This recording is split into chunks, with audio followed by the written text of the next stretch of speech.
De nouvelles études indiquent que l'objet interstellaire 3I Atlas est exceptionnellement imposant et bien plus volumineux que ce qu'on imaginait. Plongeons sans attendre dans ces découvertes récentes, la théorie qui émerge est l'itinéraire de ce voyageur cosmique au sein de notre système solaire. Musique. Quelle est la taille de 3I Atlas? Déterminer les dimensions réelles d'une comète s'avère souvent compliqué. La difficulté réside dans la distinction entre le noyau central et l'enveloppe nébuleuse qui l'entoure. Lorsque la comète s'approche du Soleil, ces glaces gelées se transforment en vapeur gazeuse, emportant avec elles des panaches de poussière vers l'espace, ce qui crée leur queue emblématique ou leur coma. Cela donne à la comète une apparence bien plus étendue et lumineuse que son corps solide véritable. Désormais, une équipe de Harvard, dirigée par Richard Kluda, Avi Loeb et Peter Wess, a examiné les données sur 3I Atlas recueillies du 15 mai au 23 septembre auprès de 227 observatoires dispersés à travers le monde, grâce au Centre des planètes mineures. Ils ont confronté la trajectoire observée à celle prévue en ne tenant compte que de l'attraction gravitationnelle. Leur analyse révèle une impulsion minime mais détectable, inférieure à 15 mètres par jour au carré. Or, les comètes actives avec dégazage intense reçoivent généralement un léger élan des jets de gaz qui s'échappent. Pour 3I Atlas, cette accélération non gravitationnelle mesurée reste étonnamment faible par rapport au dégazage visible. Cela implique que le noyau possède une masse suffisante pour résister largement à ces poussées. Sur cette base, les scientifiques estiment que le cœur de la comète pèse plus de 33 milliards de tonnes, avec un diamètre d'environ 5 km, hors coma environnante, ce qui la rend 3 à 5 ordres de grandeur plus massive que les précédents visiteurs interstellaires. Loeb fait valoir que, compte tenu des estimations sur la densité d'objets dans l'espace interstellaire et la quantité d'éléments lourds, nous aurions dû repérer bien plus d'objets de taille modeste avant de croiser un géant pareil.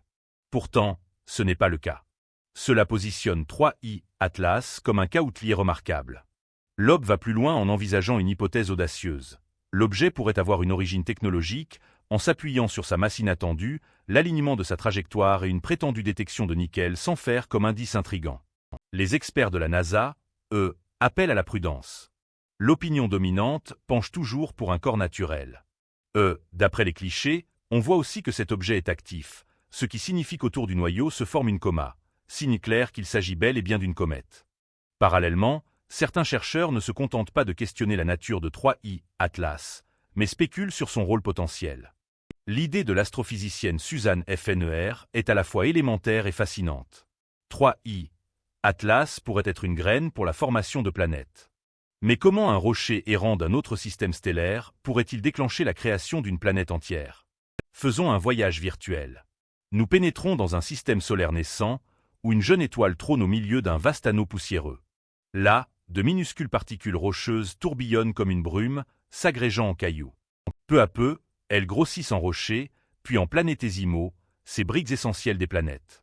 Avec le temps, ces agrégats deviennent assez lourds pour attirer davantage de matière. Cela paraît simple, mais comme nous le verrons, ce scénario cache un vrai obstacle. Les disques protoplanétaires ne persistent que quelques millions d'années avant que le gaz ne soit dispersé. Cette durée paraît trop brève pour justifier l'émergence de géantes gazeuses comme Jupiter et Saturne. Envisageons plutôt un autre tableau. Un objet interstellaire s'écrase dans ce disque, un corps déjà assez grand pour agir comme un noyau préfabriqué. Au lieu de partir de zéro avec des grains de poussière, le disque dispose soudain d'un germe solide capable d'aspirer instantanément le gaz et les débris voisins. Ainsi, un intrus venu d'ailleurs pourrait accélérer la genèse d'une planète. Les modélisations de Fner corroborent cette vision. Elle a montré que les étoiles massives capturent plus efficacement les objets interstellaires que les plus petites. Et de fait, les géantes gazeuses pullulent autour des étoiles imposantes. Cette correspondance entre modélisation et observation est impressionnante. Si cela s'avère exact, alors des voyageurs comme Oumuamua, Borisov et Atlas ne sont pas de simples vagabonds. Ils pourraient être les détonateurs qui allument des systèmes planétaires. Certains ont peut-être forgé des géantes gazeuses dans des systèmes lointains. D'autres ont sans doute contribué au début de notre propre système solaire. C'est une conception osée, encore non vérifiée, tout comme les spéculations de Loeb. Les objets interstellaires sont extrêmement ardus à analyser. Ils surgissent abruptement, filent à vive allure et disparaissent dans l'ombre. Mais cette fois, nous prenons de l'avance en l'ayant repéré tôt. Nos outils technologiques pourraient enfin nous permettre de percer son essence réelle, au lieu de conjecturer une fois qu'il a filé. L'ESA mobilise Mars Express et l'orbiteur ExoMars TRASS-GAS pour scruter 3I Atlas lors de son passage près de Mars en octobre 2025. Ces sondes viseront à obtenir des images et des mesures inédites sur un tel objet. Que ce soit depuis l'orbite martienne ou via des télescopes terrestres, les prochains mois offriront une chance exceptionnelle d'examiner de près un visiteur interstellaire. Les astronomes. Les passionnés d'astronomie ont déjà marqué d'une croix plusieurs dates essentielles sur leur agenda. Ces étapes cruciales à suivre tandis que ce visiteur cosmique file à travers notre voisinage stellaire. Le 3 octobre 2025, survol de Mars. Peu après le lever du Soleil au-dessus de Val Marini, la comète frôlera la planète rouge à seulement 18 millions de miles de distance. Depuis l'orbite, Maven et Tanouin 1 observeront sa chevelure poussiéreuse commencer à rosir légèrement dans l'aube martienne. Le 29 octobre 2025, Perrielli. 4 semaines plus tard, 3 IA Atlas slingshotteront derrière le Soleil, effleurant à 1,36 unités astronomiques, soit environ 130 millions de mètres de la photosphère. C'est là que sa vitesse culminera autour de 152 000 milles par heure. À ce moment, la comète disparaîtra des télescopes terrestres, masquée par l'éclat solaire. Mais les sondes sur Mars et à elle continueront la surveillance alors que des jets de vapeur jaillissent de la croûte récemment réchauffée. Le 19 décembre 2025, passage près de la Terre. Avec sa queue désormais déployée à pleine longueur, 3E Atlas s'approchera de notre planète à une distance rassurante de 170 millions de miles. Trop éloigné pour être visible à l'œil nu, mais suffisamment proche pour que le télescope James Webb et l'observatoire Reban scrutent sa chevelure en quête d'indices isotopiques.